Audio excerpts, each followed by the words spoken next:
So after Venerable Sangye Kadra was so kind to do that lovely talk on gratitude yesterday, I went ahead. I didn't know I was doing it today, so I just said no, and then I said yes, because I wanted to take some artistic license today and share with you a story about somebody that I have been tracking for 4 years in the world, and who I believe in his own way embodies all the 6 far-reaching practices. And when it comes to food, and when it comes to gratitude, and when it comes to rejoicing, I think having his presence in the world is really, really important. Despite the fact that he is described as intimidating, relentless, pestering, haranguing, bullying, brutish. His name is Chef Andre. He immigrated from Spain to the United States back in the 90s and shortly became one of our country's top A1 chefs. He's got 25 restaurants, he's got cooking shows, he's got his whole line of Spanish ingredients.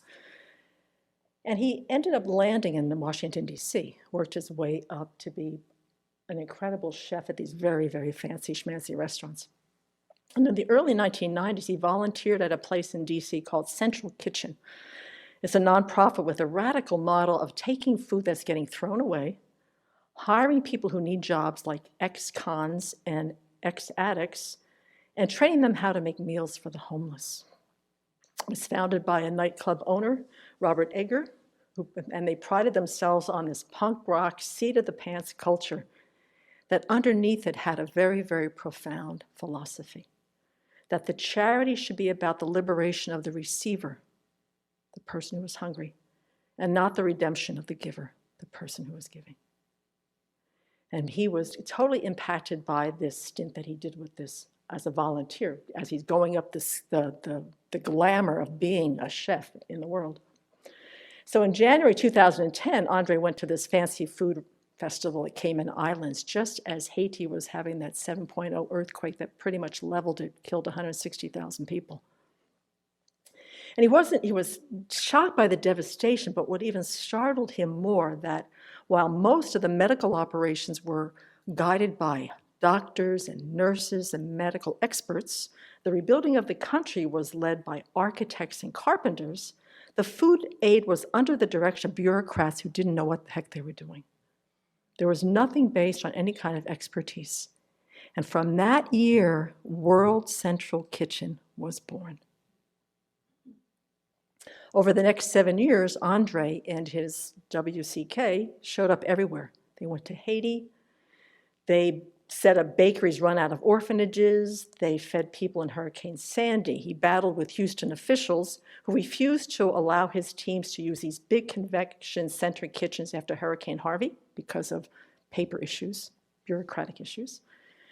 So by the time he had landed in Puerto Rico, this is where I first heard about him in 2017, you could almost feel sorry for the officials that had to deal with him because he was unrelenting on getting food to the people who needed it. He arrived in Puerto Rico 8 days before Trump's famous paper towel throw. Remember that? Where he threw all those rolls of paper towel to the Puerto Rican people that had just been decimated by Hurricane Maria. He saw an island without power, fuel, or leadership. And he was planning to stay there for a few days. He ended up spending there a month and then coordinating World Central Kitchen, mobilizing the cooks there, the schools, the truck drivers, 20,000 volunteers, and served over 3.5 million people. And this man, Robert Eggert, he says, this man is over the top drive. He says, it's amazing what works. I think it's not going to happen, and Andre pulls these things off. So press forward into the future, pandemic 2020. The Diamond Princess is sitting in Yokohama Harbor. COVID is running rampant in it. The staff, bless their hearts, are transmitting it to the isolated passengers in the cabins with the beautiful food on china plates. And the Grand Princess is over in California Harbor. Trump refuses to let it disembark because it's going to adjust the numbers of our COVID, right? Andre sets up kitchens, first in Japan. The kitchen is 45 minutes away from the port. He's got his international chief, Sam Block, hat suit. They get the food from the kitchens in these special trucks that have got these heated ovens in them. They get them onto forklifts. Sam gets them up into the ships. facilitates, comes down, takes off his hat suit. The truck goes back, cooks 6 times a day for that cruise ship. 700 people infected, 14 people died, 2,700 people on that ship that he fed for a number of weeks. Same thing happened at the Grand Princess in California, feeding those people as they're trying, and also putting on PPEs onto the ship too, because they had no, this was like in February. You know, we just didn't have any idea what was happening. By the 3rd week of March, Andre realized that this pandemic was going to totally overwhelm World Central Kitchen's ability to help. There were 3.5 million people back then filing for unemployment. The country looked like he had a sense that something was going to happen here. And that being a centralized kitchen, it became a public health threat. You stand really close together. He puts together these feasts of lentil soups and chickpea curries and all sorts of things of the local food wherever he is. So he devised a plan. He said all over the country, the restaurants were facing collapse. The employees were being sent home. He says, why don't we get them to do the cooking? Small businesses might be saved, the needy would be fed. How if the government puts money behind this program? So he wrote an op-ed in the New York Times on March 22nd that basically said what we can create is a 21st version of the Works Progress Administration, which was during FDR, after the Depression. This country was really struggling. And between 1935 and 1943, it employed over 8.5 million people, built or improved 8,000 parks, laid 16,000 miles of new water lines, 650,000 miles of new or improved roads, produced 382 million articles of clothing, and served almost 1.5 billion school lunches. Put America back to work after the Great Depression. So Andre said, let's do basically the same thing. Get the money into the people's hands, get it into the restaurants' hands. The PPE, the payroll protection program that we sent to the restaurants had so much criteria. They had to hire back all their employees, they had to go full-time. Meanwhile, COVID is shutting them down, so they couldn't sustain the criteria to get the loans to keep themselves afloat. Well, needless to say, the Trump administration did not look at the op-ed or even look at it. So Andre went about his business and ended up raising, in 6 months, with 200 employees, paid out nearly $110 million to 2,400 restaurants out of 500,000 we have in our country, served, after everything was said and done, over 30 million meals in 6 months. Now, what the author, Jane Block, she's a wonderful writer, this is in Huffington Post, she said, you know, it's tempting to see Andre and his mission as sort of this feel-good medicine for this stinginess of this present administration, and that during this whole COVID, a lot of very, very wealthy people have made a lot of money. And as the number of hungry Americans could go as high as 54 million by the end of this year. But he says it's more accurate to view that the World Central Kitchen operation is a direct result of the federal government's spectacular failure to help its citizens cope with the economic fallout of the pandemic and to patch holes in our so-called safety net. Jane Black said that there is a sizable number of Americans who literally depend on him, World Central Kitchen, for their livelihood and for their food. And she says it's really inspiring, but it's also pretty insane that this one organization is feeding millions of American people. So one of the things that's very helpful to understand on why Andre's World Central Kitchen stands so off the scale is that we have to understand how disaster aid operates. Okay, so you have an earthquake in America. So the state will put in a formal request to FEMA. Remember FEMA with the Red Cross ship that sat in the New York harbor forever before it finally got down to Puerto Rico? You put in a formal request to FEMA. Countries go to the United Nations World Food Program, which, by the way, did win the Nobel Peace Prize this year. Once the agency receives the invitation, they conduct an assessment. What do they need? Food, shelter, medical care. And even though food is very, very important, they're not concerned so much about the taste of it and the nutrition. They just need to get people, keep them alive. Providing great tasting meals is not the priority of FEMA, or just get the food to the people so we can keep them alive. And this was from Barack Obama's FEMA administrator, Greg Fugate. Okay, so then it takes a few days for FEMA or whoever to do these assessments, Takes even more time to move the cooking equipment, the personnel into the disaster zone. They send these meals ready to eat, these basically field rations designed for soldiers in battle. That's what goes to all of our people who have lost their homes, flooding, monsoons, whatever, which are, in their own way, have helped a lot of people, not to just that. But what it is, they're very, very expensive. They're like $8 a piece, which is 4 times more than what World Central Kitchen can feed using local ingredients.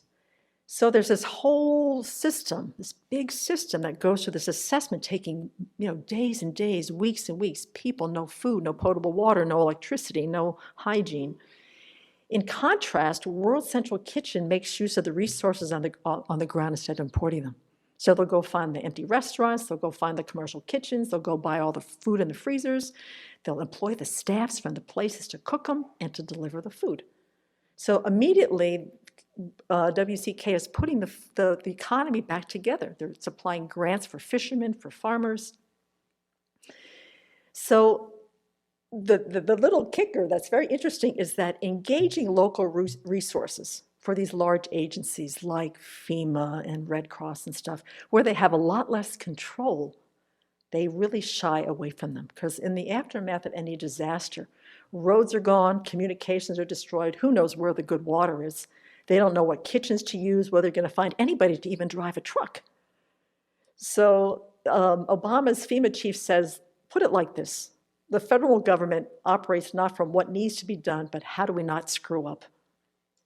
All that bureaucracy is not about getting things done, it's about minimizing risk. And he said, World Central Kitchen marches right into the chaos and is able to work with it because they're on the ground level where people were really face to face with the people. So the whole article goes into some very incredible stories about Andre. But Jane talked to him, Jane Black talked to him after the election this year. He lives in Maryland, and he was just about heading to Honduras because Hurricane Eta had hit Honduras, put the country half submerged in mud. And the first question was whether he'd be interested in having the job of the federal food czar, an idea he had floated directly to Biden in a town hall in May. He said, listen, I don't take anything off the table. If one day I can serve my country, it would be great. He said, but I think my talents are better served to develop and test new ideas that can, once proven, can be powered by federal money, which is like 10 times more than what World Central Kitchen could ever have to play with. Under the Biden administration, Andre thinks, well, okay, we could use World Central Kitchen sort of as a laboratory, an innovation laboratory, to be able to scope out the food deserts in our country, the poor neighborhoods without access to fresh, healthy food, as well as school meals, agricultural supply chains, and more. Remember those pictures of our farmers dumping milk and tilling the vegetables? And there's an article in Christian Science Monitor 2 months ago that says our farmers have got the highest rate of suicide in our country right now. They can't put food on their tables because of the volatility of the market, the world trade whole thing with China, and the climate is really impacting them. They're suiciding. So he said, World Central Kitchen could be used as an innovation lab for food security. He says, I believe good people in government policy making is really important. But he says people with boots on the ground is where we want to be connected with people in the places we're trying to help, rather than making speeches and making policies. Leave that to you guys. This is what we're going to do. However, he's thinking, a few months ago, he drafted a policy memo called Rebuilding American Health, Community, and National Security Through Food Leadership, 5 pages long only, and covers a 360-degree national food policy that will serve all Americans. What he says, here are some of the recommendations, won't surprise anybody. Increasing SNAP's per meal allotment. Now, SNAP is the one that Trump keeps trying to cut. That's basically where our food stamps come from. He wants to increase the per meal allotment to reflect the real cost of healthy food. Because people on food stamps get Velveeta cheese, white bread, chicken fingers, rather than good vegetables and whole grain granolas and stuff, because they've got to get, those stamps have got to last a family of 4 for like a long period of time. He says so he wants that to be really, pumped up to really reflect what real food costs. He says he wants to spend $4 billion to upgrade the food kitchens to feed hungry students and the communities that are around them. He wants FEMA to make emergency feeding a top priority, not somewhere down where debris removal is, which is kind of where it is because of the logistics nightmares that these big systems have to deal with. And what she says is that what's remarkable is about its breadth. It stitches everything from hunger, disaster relief, to agriculture, to food diplomacy, like supporting Central American farmers to help reduce the stream of migration. So he's even thinking about immigration. How can we keep people in their own countries to sustain themselves? So what drives him crazy, sounds like Andre, he's got a lot of energy.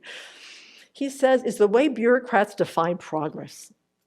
Endlessly tweaking around the edges, the refusal or inability to see a broken system and to fix it. So food stamps have been going strong for 50 years, all right? It's the only basic single program that's going to feed 54 million people, like by the end of the year, this one little program that we keep cutting. He says, we struggle to put food on the table. And everybody's excited because they think President Biden says he wants to increase SNAP by at least 15%. Andre says that's not even going to address one program to feed millions of people, doesn't work. He says we need to take food seriously. He says, because one day we're going to have a very hard awakening in America because people without food can destabilize the democracy and the national security of a country. We've seen this. We've seen this in Yemen. We've seen this in South America. We've seen this in the Middle East. He says he wants the conversation about food policy to move beyond food itself, beyond the nutrition guidance, beyond the questions of accessibility to healthy foods. He wants to deal with the labor, the transportation, and the corporate consolidation. What are people getting paid to grow food? What are people getting paid to harvest food? What about the laborers? What about the agribusinesses that are killing all of our family farms and monoculturing our country to death? We got to talk about that. That's a moral issue. So Andre's thinking, he says, the vision may be realized, maybe not anytime soon, because President Biden's got a lot on his plate. He's got a divided country, he's got a pandemic, he's got a decimated economy, and perhaps a hostile Congress. We don't know yet. But Andre says, and this is where I believe him, knocking on the doors of people who take these opportunities seriously, to continue to use World Central Kitchen to show what's possible. For everything we've done, he says, this is just the beginning. So this is one man with a whole bunch of people who love and witness what he's doing. He's hard to deal with, but who cares? He's feeding the world, and he really cares about food. So today, with Thanksgiving, let's think about all the part of us that connects to Andre, who wants to feed people, who wants to nourish people, who wants to make sure that everybody has food security, good paying jobs, everything. He's connecting all the dots. So let's really make prayers that there are all obstacles removed from Andre and President Biden to meet and to come together with a good plan, with wonderful people to support, and for the American people to be on board as an interdependent, reality that we are.